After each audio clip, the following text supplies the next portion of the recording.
the hills to our huts and to happiness.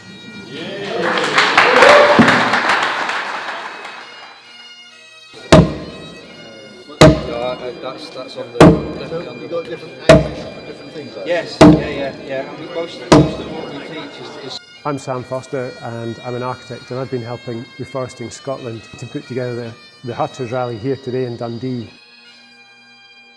We're here to promote the organisation Reforesting Scotland, which is where the hutting movement originated. A lot of people that are looking for huts want to have that connection with the land.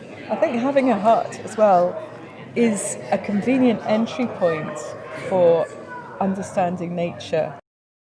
This is Peter's hut, which was built for the festival exhibition.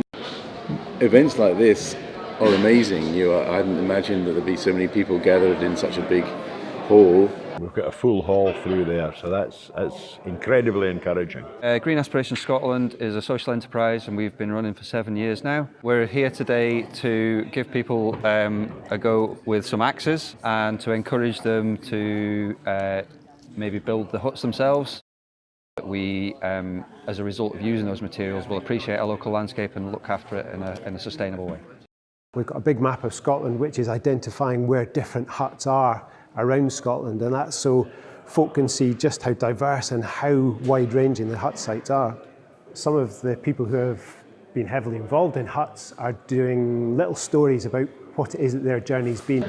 Nature runs the world. If you're an occasional presence, you'll discover that you're sharing your environment, and that's lovely.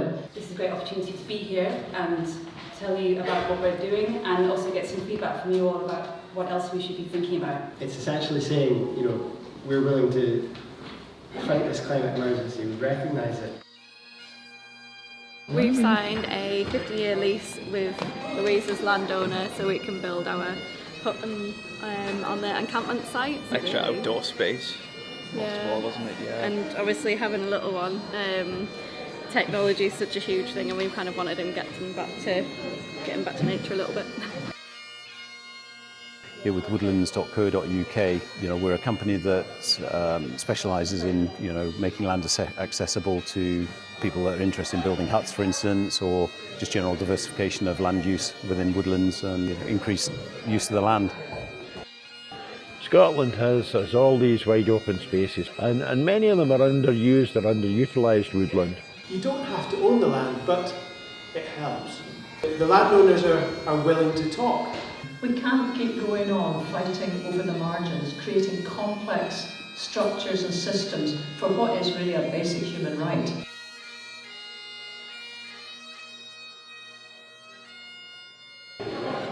It's our land, we should be there taking control of it. Wouldn't it be lovely if everybody had access to a hut?